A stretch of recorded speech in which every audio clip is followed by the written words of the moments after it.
Salam sejahtera kepada semua. Tajuk video ini ialah Seni Bina Pencampuran Tamadun-Tamadun di Malaysia.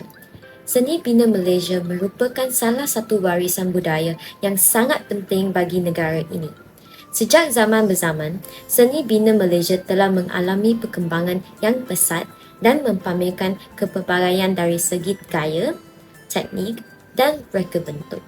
Seni bina Malaysia dapat dilihat melalui pelbagai bentuk bangunan seperti masjid, istana, bangunan kerajaan dan bangunan komersial. Kajian ini bertujuan untuk mengkaji seni bina pelbagai tamadun di Malaysia. Tidak dapat dinafikan bahawa sejarah sesebuah negara tertanam dalam seni binanya.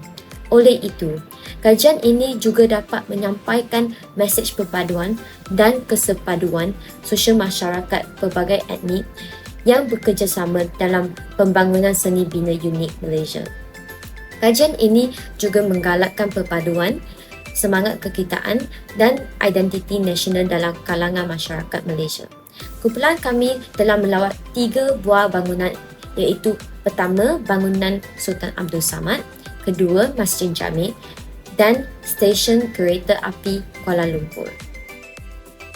Dibina pada tahun 1894, bangunan Sultan Abdul Samad merupakan wujud tanda yang terletak di ibu kota Kuala Lumpur dan dibina berdekatan dengan aktiviti perhubungan berjemaah.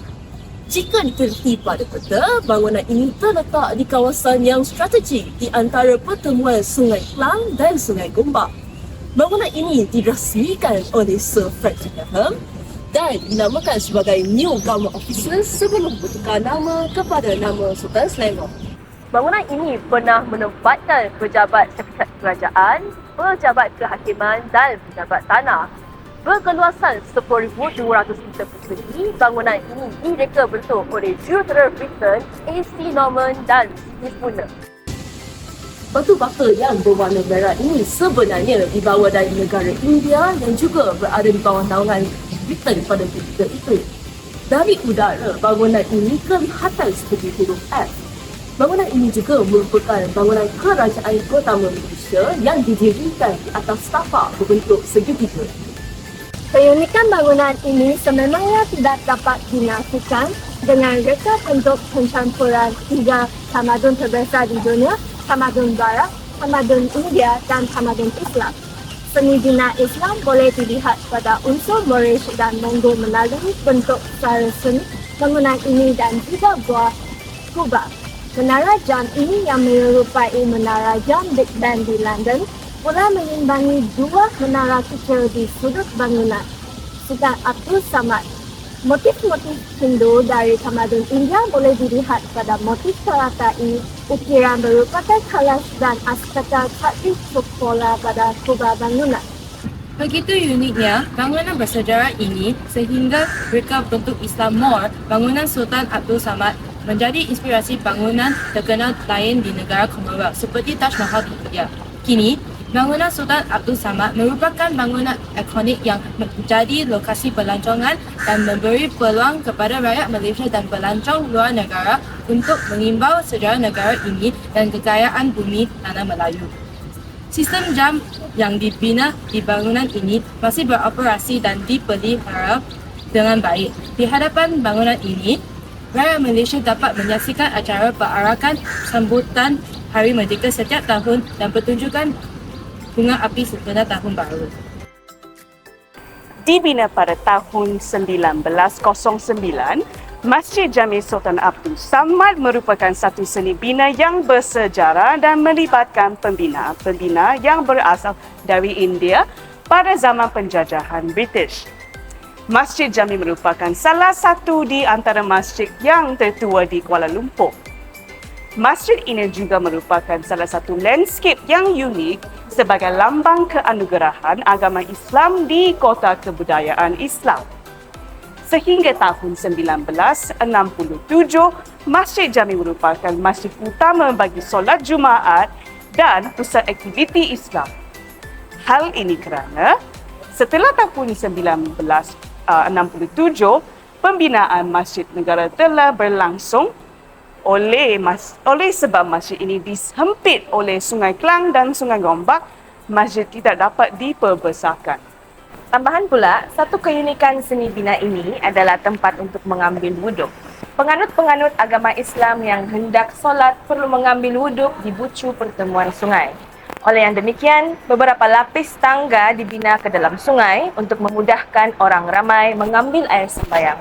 Selain itu, reka bentuk masjid ini dibina menurut tata raja tradisional India Utara di mana dewan solat terbuka ke arah laman tertutup atau stan.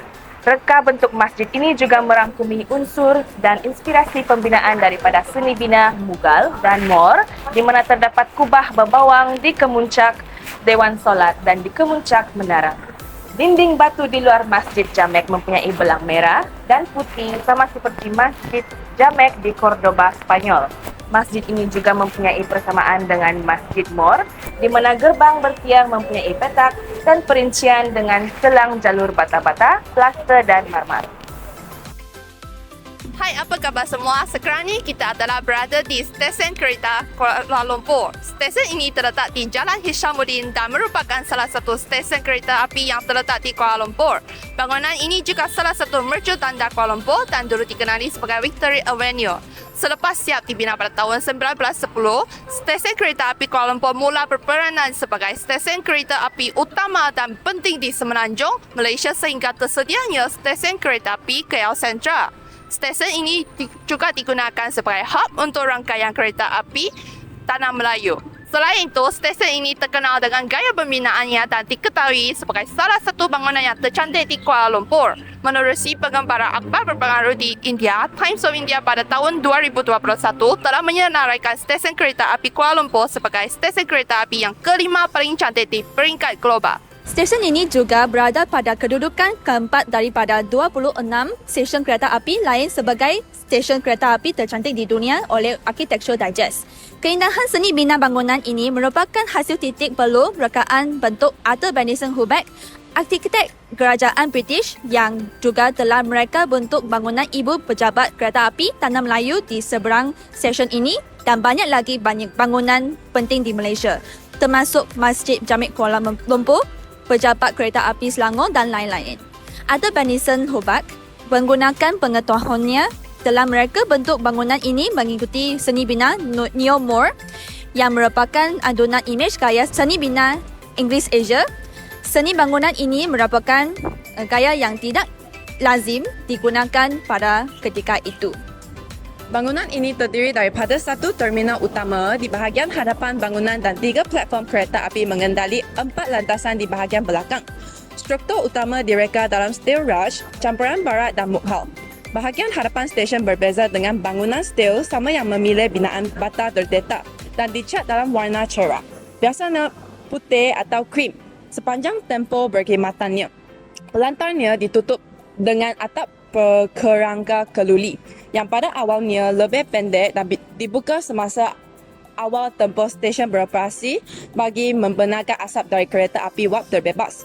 Sisi pelantar tidak bersambung, bangunan utama dan disambung sesama sendiri melalui 2 laluan bawah tanah.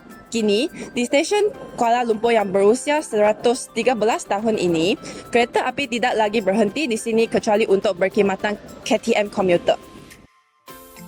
Kesimpulannya, sepanjang berlangsungnya kerja khusus ini, banyak yang kami telah pelajari. Ini termasuklah mengenali serta menghayati keindahan dan keistimewaan hasil seni bina di Malaysia yang menzahirkan percampuran tamadun. Kami juga dapat memperhalusi cara kami bekerjasama demi menyelesaikan tugasan kami.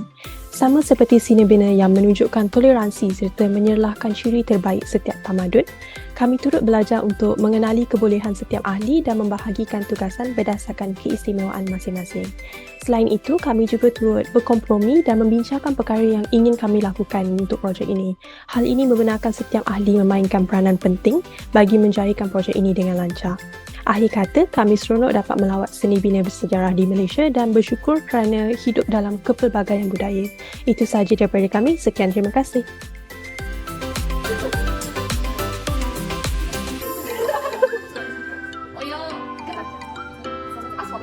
Everyone win!